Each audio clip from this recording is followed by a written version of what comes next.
My heart used to pound with a relentless rhythm of what-ifs. Every unread email, every upcoming deadline, every quiet moment felt like an open invitation for anxiety to take root. I remember nights spent staring at the ceiling, my mind a relentless carousel of imagined problems, big and small. It felt like I was living life with the brakes on, constantly bracing for impact and missing out on the joy of the journey itself. This heavy cloak of worry isn't just an inconvenience.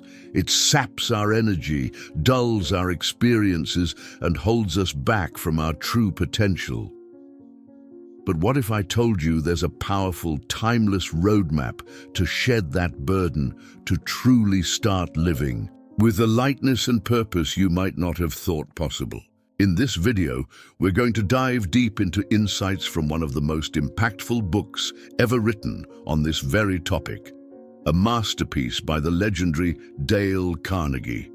He understood, decades ago, the profound toll that worry takes on our lives, and he laid out practical, actionable principles that are just as relevant today as they were then. We'll explore 10 transformative ideas that will fundamentally shift your relationship with anxiety, turning moments of dread into opportunities for clarity and action.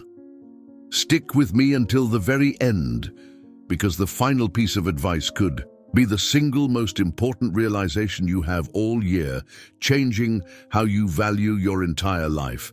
So if you're ready to trade constant apprehension for genuine peace, make sure to hit that like button, subscribe to the channel, and let's unlock a freer, more fulfilling way of living together. Analyze and act. Don't just worry.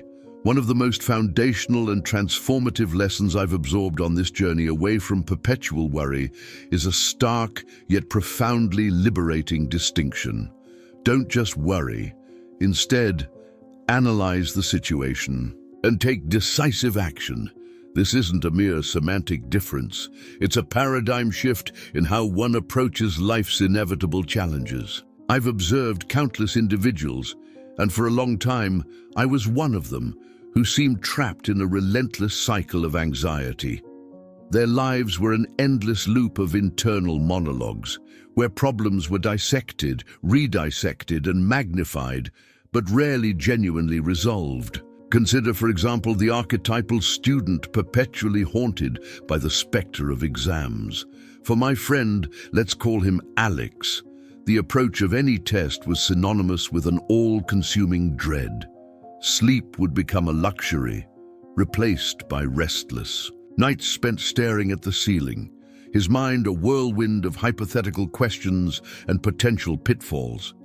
He wasn't studying, he was merely worrying about studying, worrying about the test, worrying about the grade. The actual act of preparing was often overshadowed by the sheer volume of his anxiety. Similarly, when Alex would embark on a new romantic venture, a date with someone he was interested in, the experience was less about genuine connection and more about a performance under the intense scrutiny of his own internal critic. He'd spend days leading up to the date, and even during it, consumed by anxiety about how he was perceived, whether he was saying the right things, if he was making a good impression. The future of the nascent relationship, a distant and uncertain prospect, would loom so large in his mind that it often sabotaged the enjoyment of the present moment. He wasn't truly engaging, he was calculating, anticipating, and fretting over hypothetical outcomes. His focus was so intensely on whether this person would be a good future girlfriend that he missed the opportunity to simply enjoy the company of another human being in the here and now. And the irony of his relationship with time was perhaps the most poignant illustration of his worry cycle. When his schedule was packed, deadlines looming and responsibilities mounting, he'd lament bitterly about the crushing weight of his commitments, complaining endlessly about his lack of time. He'd express profound stress about the sheer volume of tasks, feeling overwhelmed and trapped.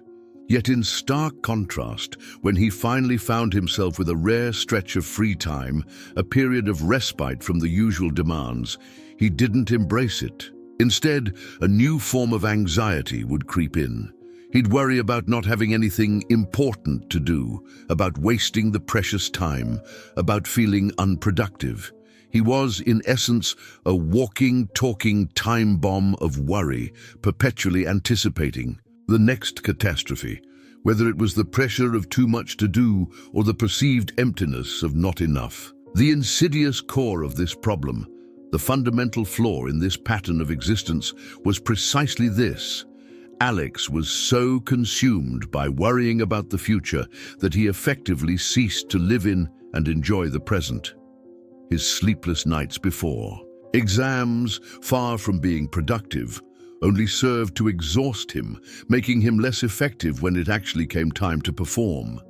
His dates, instead of being pleasant opportunities for genuine connection, became anxiety-ridden performances, often leading to superficial interactions. And his relationship with time was a constant seesaw of complaint, where neither busyness nor idleness brought him peace, but rather different flavors of stress. He wasn't truly experiencing life, he was merely reacting to the imagined anxieties of tomorrow. Now, this observation begs a crucial question. Does this mean we should simply discard all thoughts of the future, ignore planning, and live solely for the fleeting present? Absolutely not. That would be an equally problematic extreme, leading to a life devoid of foresight and strategic preparation. The true insight, the subtle yet profound shift I want you to consider is this. By all means, think about the future. Prepare for it meticulously. Plan with diligence and foresight. These actions are prudent, necessary, and indicative of a responsible approach to life. However, what you must not do, what serves absolutely no constructive purpose, is to allow yourself to become restless and anxious in the present moment about those future possibilities. Let me elaborate, because this distinction is critical. Normally, when people worry, what they are actually doing is simply ruminating.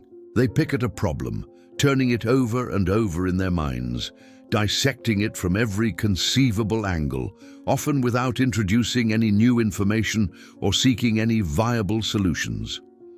This mental recycling of the same negative thoughts, this incessant chewing on the problem, can escalate to a point where it fosters deep-seated neuroses. The problem, once a mere concern, transforms into an all-consuming mental burden. But here's the undeniable truth. Ruminating on problems, no matter how intensely or for how long, will not in any measurable way help to resolve them.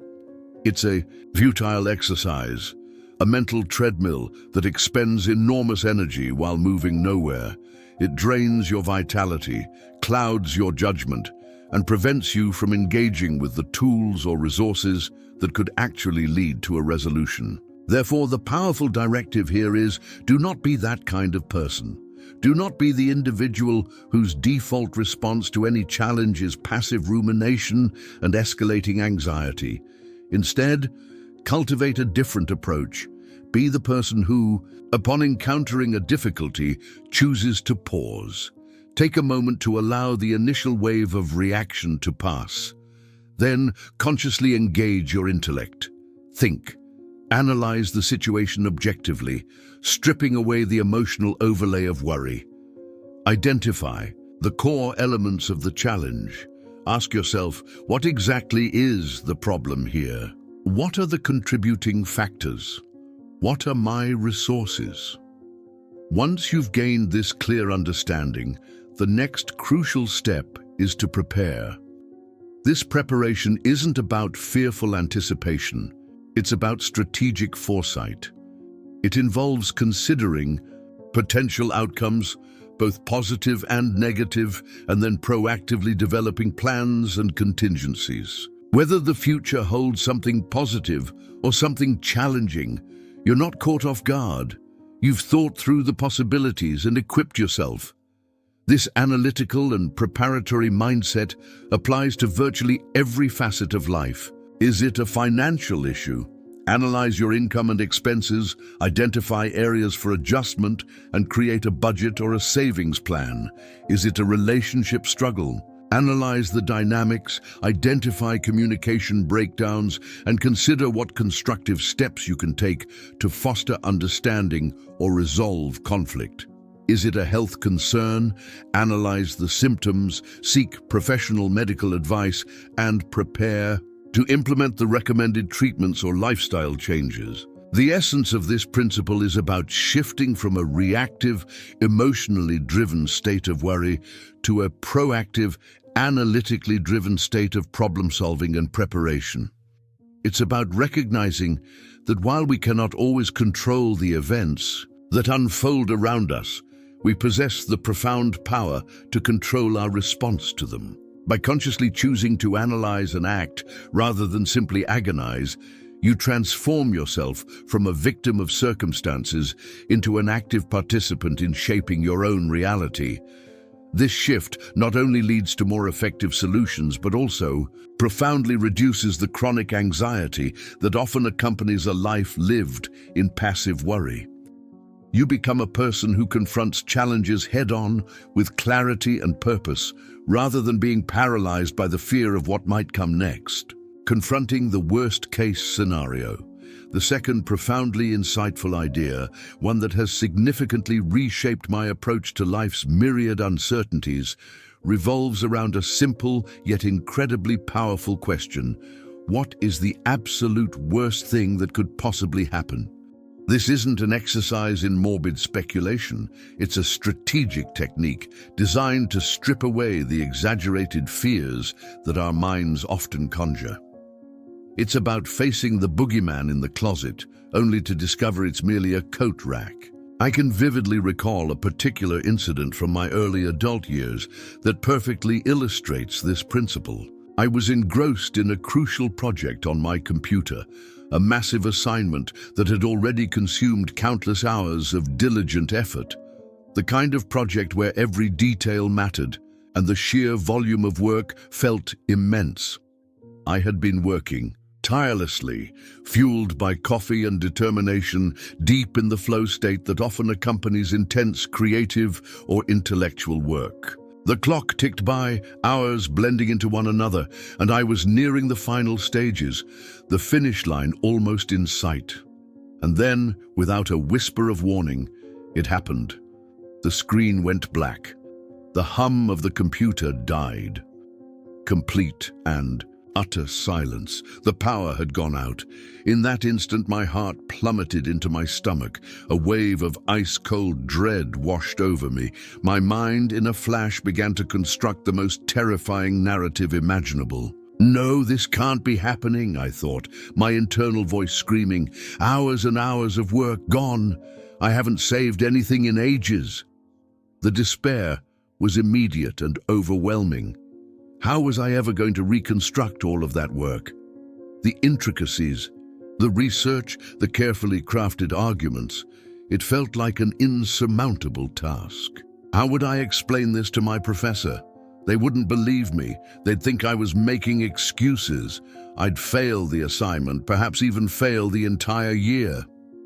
My academic career, which I had poured so much into, felt like it was teetering on the brink of collapse. My life, as I knew it, seemed to be spiraling into an abyss of academic ruin and personal failure. These were not mere fleeting thoughts. They were vivid, agonizing projections that assaulted my mind in rapid succession, each one more catastrophic than the last. This internal monologue of absolute despair played out over what felt like an eternity, though in reality it was probably only a matter of seconds. And then, as suddenly as it had vanished, the light flickered back on. The computer hummed back to life. My monitor glowed, and to my utter astonishment, as the operating system booted up, I saw the familiar icon of the application I was using. I clicked on it, my heart still pounding, half expecting an empty document, but instead, there it was, the file. And not just any file, but a version that was almost entirely up to date. The software, in its wisdom, had an automatic save feature. Nearly all my work was preserved. The colossal disaster I had meticulously constructed in my mind had in fact been reduced to a minor inconvenience, a momentary scare. This small personal story, one that many of us can probably relate to in some form or another, offers two incredibly profound and widely applicable lessons about the nature of worry and how to effectively combat it. Firstly, the incident highlights a critical flaw in how our anxious brains operate. If you do not explicitly define and confront the absolute worst-case scenario, your overly worried brain will automatically conjure up a scenario far more devastating than reality. In my case, a simple power outage, a common household occurrence, was instantly escalated by my mind into the complete and utter ruination of my academic life. My brain, left unchecked, conflated a temporary technical glitch with an existential threat. It's as if, when left to its own devices in the face of uncertainty, the anxious mind possesses a terrifying ability to leap from a minor setback to an apocalyptic conclusion. It's an internal magnifying glass that transforms a tiny speck of dust into a looming monster. This tendency means that our perception of worry often becomes infinitely larger, more overwhelming, and more debilitating than the actual problem at hand. We become paralyzed not by the actual difficulty, but by the exaggerated, emotionally charged interpretation of it that our minds create. By failing to specify the worst, we allow our imaginations to run wild, painting a picture of doom that is often far more terrifying than any realistic outcome. Secondly, and perhaps even more reassuringly, this story illustrates another crucial truth. That worst thing you meticulously imagine and agonize over, the one that feels so terrifyingly real, will almost invariably never actually come to pass. When the power came back on, my work was there. Even if it hadn't been, the worst truly would have been having to redo the work, which, while frustrating, would not have ended my life or even my academic career. It would have been a significant inconvenience, yes, but not the complete ruin I envisioned. And here's the silver lining. If you did have to redo the work the second time around, you would undoubtedly do it faster, and very likely you would do it better. You'd be familiar with the material, you'd have refined your approach, and the initial struggle would have forged a deeper understanding. The perceived failure would have become a catalyst for improved performance. This very question, what is the worst that could truly happen? It was a game changer for me when I faced the daunting prospect of publishing my very first video online. The moment I hovered my cursor over that publish button, a familiar primal process ignited in my brain. The internal monologue of impending doom began its relentless assault. If I publish this video, my mind whispered, people won't like it. They'll ridicule me. I'll be the subject of mockery, dismissed as foolish, perhaps even excluded socially. My reputation will be ruined, and my life might as well be over. It sounds absurd, almost comical when articulated this way, doesn't it? But believe me, this is precisely the kind of irrational, catastrophic thinking that swirls in our minds, both consciously and unconsciously, when we confront situations that involve vulnerability or the risk of external judgment.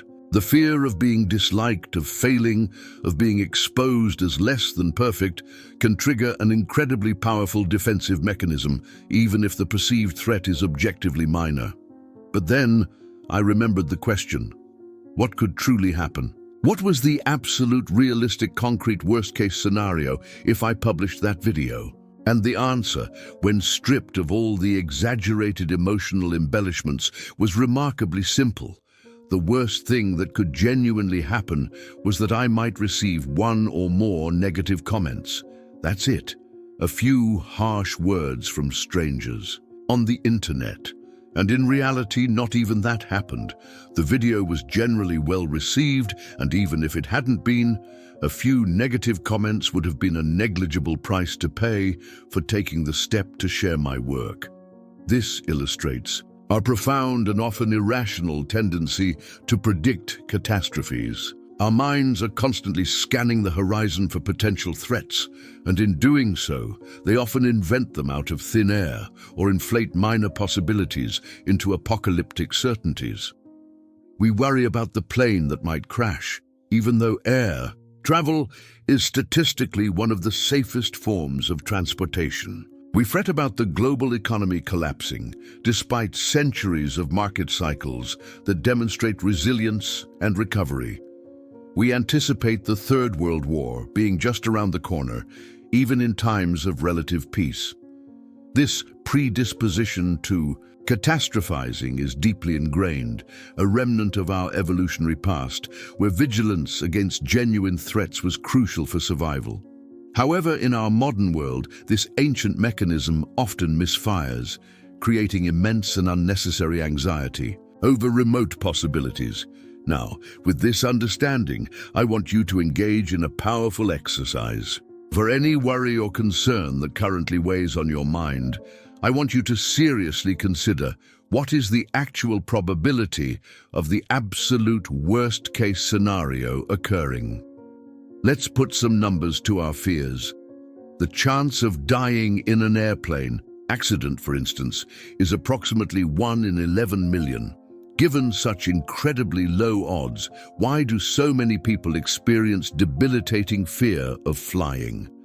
The statistical reality profoundly diminishes the rationality of such intense anxiety. Let's consider other common fears. How many times in your lifetime has the global economy truly collapsed beyond repair? Historically, economies experience recessions, depressions, booms and busts, but they invariably recover and adapt. The notion of a final, irreversible collapse is a fear often disproportionate to historical patterns. And how many times have you personally witnessed a world war? While global conflicts are tragic and devastating, they are rare, epoch-defining events, not everyday occurrences. By systematically considering the probability of the events we fear, it becomes significantly easier to manage our emotional response to them. When you objectively assess the likelihood of the dreaded outcome, the exaggerated fear begins to shrink, replaced by a more rational, proportionate concern.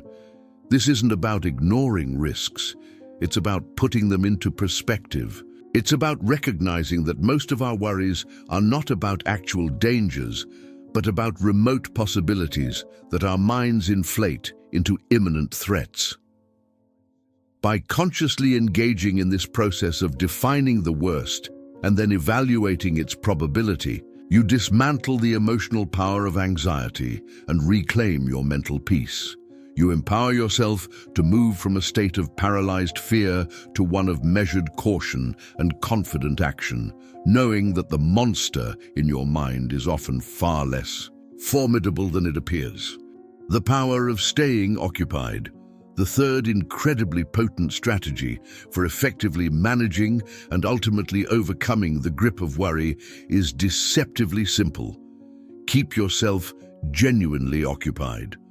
However, it's crucial to immediately clarify what I mean by occupied, because this isn't a blanket endorsement of overwork or the unhealthy pursuit of constant busyness as a means to avoid deeper issues.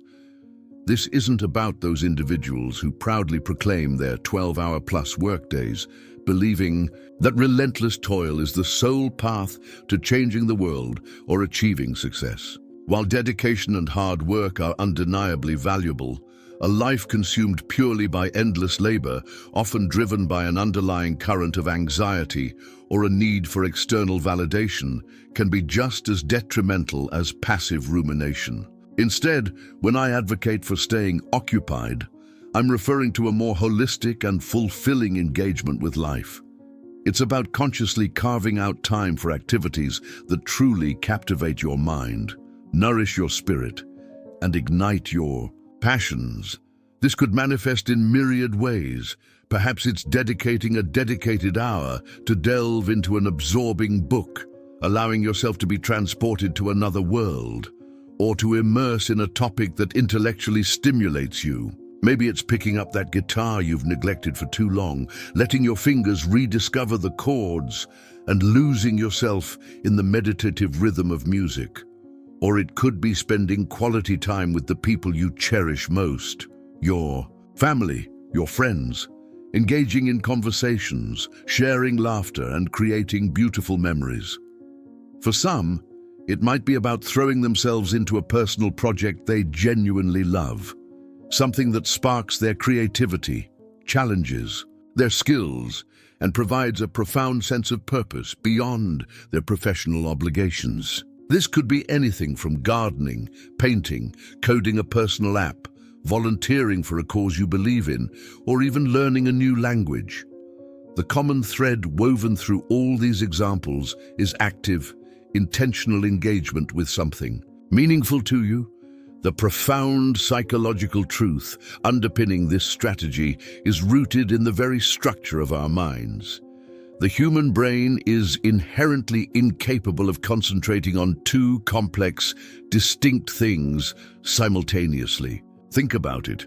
It is literally impossible to be fully immersed in analyzing, say, the intricate plot of a fascinating novel or precisely executing a challenging guitar riff, and at the very same instant be consumed by anxious thoughts about the perceived decline of the national economy or a future negative outcome in your personal life. Your brain simply doesn't have the bandwidth for that kind of dual, high-level processing. When you are genuinely engrossed in an activity, your cognitive resources are fully deployed towards that task. Your attention, your focus, your mental energy, they are all channeled into the present moment, into the actions you are performing or the information you are processing. What this means, in essence, is that the most effective way to purge your mind of debilitating negative thoughts is to actively and deliberately replace them with positive, constructive, and engaging ones. It's not about suppressing or fighting your worries head-on, which often proves to be a futile and exhausting battle. Instead, it's about a strategic displacement. Imagine your mind as a garden. If you want to get rid of weeds, negative thoughts, you don't just stare at them or try to wish them away. You plant beautiful, vibrant flowers, positive thoughts, and engaging activities in their place. As the flowers grow and flourish, they naturally choke out the weeds. So the directive is clear. Keep yourself occupied doing things that you love, things that genuinely interest you, things that bring you a sense of purpose or joy. When you do this, your brain, by its very design, becomes physically and psychologically incapable of dwelling on the myriad things that cause you worry. When you're lost in the narrative of a compelling book, the parts of your brain responsible for problem-solving and creative imagination are fully engaged with the story, leaving little room for the repetitive loops of anxiety. When your fingers are dancing across the fretboard of a guitar, coordinating complex movements and interpreting musical notation, your sensory and motor cortices are intensely active, making it difficult for your mind to simultaneously ruminate on financial fears. When you are deeply engaged in a conversation with a loved one, truly listening and responding, your social cognition networks are firing, pushing out the isolated whispers of self-doubt. This isn't just about distraction, it's about redirecting your mental energy towards productive and fulfilling channels. It's about creating a conscious and deliberate shift in your internal environment. When you're actively creating, learning, connecting, or pursuing a passion, you're not just busy. You're building a reservoir of positive experiences, developing new skills, and strengthening your sense of self-efficacy. This, in turn, makes you more resilient when actual challenges arise, because your brain is trained to be proactive and engaged rather than passively overwhelmed. Consider the person who spends their evenings consumed by news reports that fuel their anxiety about global events. While it's important to be informed, a constant diet of sensationalism can be detrimental. Imagine if, instead, they dedicated a portion of that time to learn a new language, The mental effort required to grasp new vocabulary, grammar, and pronunciation would actively displace the space previously occupied by worry. They wouldn't be ignoring the world.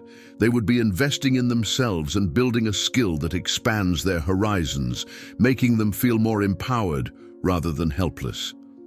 Similarly, an individual plagued by work-related stress might find themselves replaying difficult conversations or anticipating future conflicts long after they've left the office. If they were to channel that mental energy into a beloved hobby, like woodworking or painting, the tactile nature of the work, the focus on detail, and the satisfaction of creation would naturally draw their attention away from the corrosive cycle of professional worry. Their brain would be too busy coordinating hand-eye movements, mixing colors, or shaping wood to dwell on the office politics. The beauty of this principle lies in its elegance and accessibility. It doesn't require complex psychological interventions or expensive therapies. It simply asks you to be mindful of how you are spending your mental time and energy. By consciously choosing to fill your days with activities that uplift, challenge, and genuinely occupy your mind in a positive way, you are not just distracting yourself from worry, you are actively rewiring your brain. You are cultivating new neural pathways that prioritize engagement, learning, and enjoyment over fear and rumination. In doing so, you gradually diminish the power of anxiety, transforming your mind into a space that is less susceptible to destructive thought patterns and more attuned to the richness and opportunities of the present moment. This approach helps you build a life that is not merely free from the burden of worry, but is actively vibrant, purposeful, and deeply fulfilling. You got it.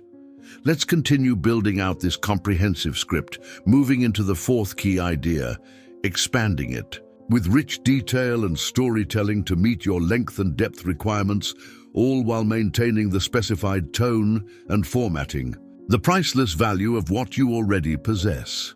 The fourth, and perhaps most profoundly impactful, realization on this journey away from chronic worry compels us to confront a fundamental question about value. For how much money would you be willing to sell your legs? This isn't a rhetorical flourish, it's a deeply personal query designed to shock our minds into recognizing the immense, often unappreciated wealth we already possess. There was a period in my life when it felt as though I was drowning in a sea of misfortunes, a relentless cascade of challenges that seemed to coalesce all at once. My financial situation was precarious, a constant source of nagging anxiety that cast a long shadow over my daily decisions. Simultaneously, both my parents were grappling with significant health issues, a source of profound emotional distress that pulled at my heartstrings and amplified my sense of helplessness. To compound matters, my personal relationships, once a source of comfort and joy, were also navigating turbulent waters filled with misunderstandings and unresolved tensions. It was a perfect storm of difficulties, each problem feeding into the next, creating a suffocating sense of being trapped. I felt utterly devoid of perspective, lost in a seemingly bottomless pit of despair, with no clear path out of the emotional and practical quagmire I found myself in. The future looked bleak and the present felt unbearable. It was during this dark and challenging time that I stumbled upon a video online. A brief, seemingly unassuming piece of content that in retrospect literally transformed my perspective on life. I will make sure to include a link to it in the description, as its impact on me was akin to a powerful, unexpected blow to the stomach. It wasn't just a video, it was a visceral wake-up call. The central message of that video, presented with startling clarity, made me realize with a crushing sense of irony that I had practically everything in life that truly mattered, yet I was consumed by complaining over such trivial matters. I had my health, my mind, my ability to move, to learn, to connect. And here I was, paralyzed by worry over temporary setbacks, while others faced truly profound losses. This realization was a stark, almost painful moment of clarity that forced me to reevaluate my entire internal framework of what constituted misfortune versus blessing. This brings us to another critical point, one that many of us caught in the relentless currents of modern life often overlook. We frequently spend our entire lives working tirelessly, pushing ourselves to the limits, and simultaneously worrying ourselves sick, all with the explicit goal of acquiring what we believe will bring us happiness and fulfillment. We dream of buying that magnificent house, driving the latest luxury car, accumulating all those material possessions that the media relentlessly tells us are markers of success. We are conditioned to believe that these external achievements are the ultimate indicators of a life well lived, the trophies that validate our existence. Imagine this scenario. You dedicate 40, perhaps even 50 years of your life to this pursuit. 40 years of relentless work, of untold stress, of countless hours spent worrying about market fluctuations, career advancements, and financial security. And then, if you are incredibly fortunate, if fate smiles upon you, you finally manage to acquire all of these coveted things: your grand house, your top-tier car, your bulging investment portfolio. Let's say, for argument's sake, that the cumulative monetary value of all these acquisitions amounts to $1 million, or 1 million Brazilian reais, or whatever currency signifies substantial wealth to you. You've reached the pinnacle of your material ambitions.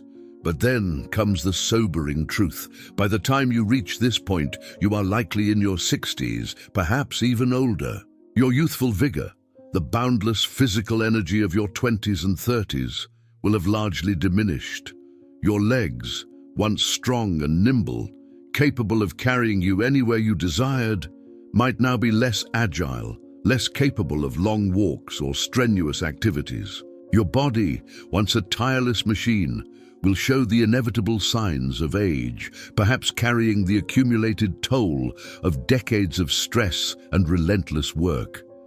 And it is precisely at this juncture that the profound question arises: is it only at this point, when your physical prime is behind you, when your body is starting to slow down, when your most vibrant years of life are arguably past, that you truly want to begin living? To save a life, to experience its joys without the cloud of ambition and acquisition hanging over you? And then, let's return to our original stark question. Would you sell your legs right now for that $1 million or reais? My answer is a resounding no, and I strongly suspect with a high degree of certainty that your answer would be precisely the same. Now let's reflect on this. If we wouldn't trade our physical capabilities, our health, our mobility, something we possess inherently, something that allows us to experience the world, for 1 million units of currency, then isn't it profoundly illogical to spend an entire lifetime working ourselves to death, a phrase that carries more literal truth than we often acknowledge, and enduring chronic stress and worry, all for the potential acquisition of something that we ourselves value less than what we already have? It's a paradox, isn't it? We pursue external goals with fervent determination, sacrificing our present well-being for them, yet the very tools that enable us to pursue and enjoy those goals, our health, our vitality, are deemed priceless, far more valuable than the prize itself. This isn't an anti-capitalist manifesto, nor does it require you to embrace the ascetic philosophy of a Tibetan monk. You can be a staunch capitalist, someone who believes in hard work, financial ambition, and the creation of wealth, just like me, and still profoundly grasp this truth. The point is not that money or material possessions are inherently bad. The point is that their pursuit, when it comes at the cost of our present peace, our health, and our enjoyment of fundamental human capacities, becomes a self-defeating endeavor. So the critical choice now lies before you. Are you going to ignore this powerful insight? Are you going to continue pushing yourself to the brink, driven by an unceasing need to acquire more, to achieve more, ultimately sacrificing your well-being? In the relentless pursuit of that million-dollar or real dream that might only materialize at the twilight of your life? Or are you going to awaken to the extraordinary value of what you already possess? Are you going to start truly enjoying what you already consider to be worth more than $1 million or reais? Your health, your ability to walk, to run, to embrace your loved ones, to experience the world through your senses. Because if you're not careful, what you might inadvertently be doing is neglecting to utilize, to truly live with and appreciate something that holds for you the same intrinsic value as a sprawling mansion, your dream car, and perhaps 10 incredible dream trips you've always yearned to take. Why are you so utterly consumed by worry and stress about the possibility of someday buying all these things, when you already possess something of equivalent or even greater worth right now? To me, this imbalance is nothing short of madness. It's a profound illness of perspective. It's a societal sickness that convinces us we are perpetually lacking, always chasing a future state of happiness, when in fact the seeds of true contentment are already firmly planted within us. Today, right now, you already possess everything you need to be happy. You already have something within you, something intimately connected to your very being, that you yourself acknowledge is worth more than $1 million or reais. These insights, distilled from the profound wisdom of how to stop worrying and start living, are not just theories. They are calls to action. They compel us to shift our focus from what we lack to what we have, from future anxieties to present blessings, and from a life of frantic accumulation to one of appreciative engagement. By truly internalizing this fourth idea, we begin to dismantle the illusion that happiness is always just around the corner, always contingent on some external acquisition. Instead, we learn to recognize and cherish the immense wealth that resides within us, allowing us to cultivate a life rich in experience, peace, and genuine joy, starting today. After walking through these powerful insights, drawn from the timeless wisdom of Dale Carnegie, I hope you feel a shift within you.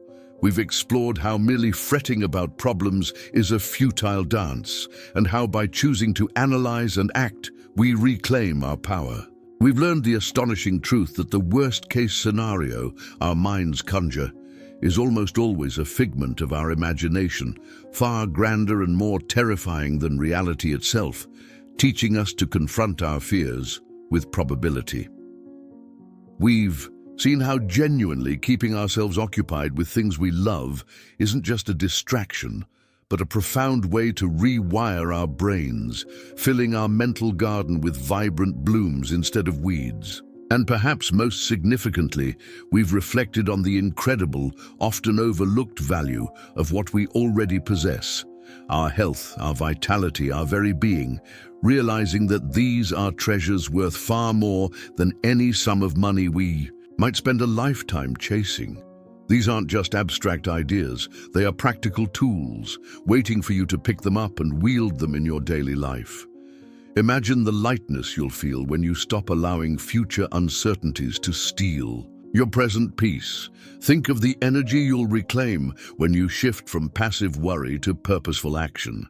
The path to a life less burdened by anxiety isn't about ignoring challenges, but about facing them with clarity, confidence, and a deep appreciation for the incredible gift of life you already hold. So, take these lessons with you. Apply them. Experiment with them. Your journey to a calmer, more fulfilling existence starts now, with each conscious choice to analyze, to brave the worst case, to engage meaningfully, and to truly value your priceless self. If this message resonated with you, and you're ready to continue building a life free from the shackles of worry, please give this video a thumbs up, share it with someone who needs to hear this, and make sure you subscribe to the channel so you don't miss out on more insights to help you be a better person.